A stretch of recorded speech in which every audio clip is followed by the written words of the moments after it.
Hello everybody, so today I will talk about calculus.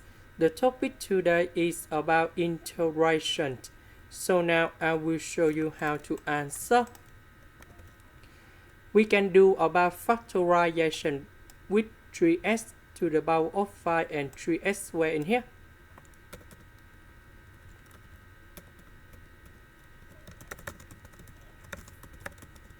Next, we can do another factorization by negative number 2.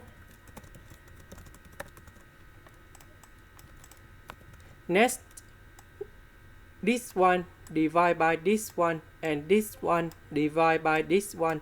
So we have 3x squared minus 2. The integration of x squared, we have number 2 plus 1 over number 2 plus 1. The integration of the constant, we just have only x. This one we have number 3. And this one we have number 3.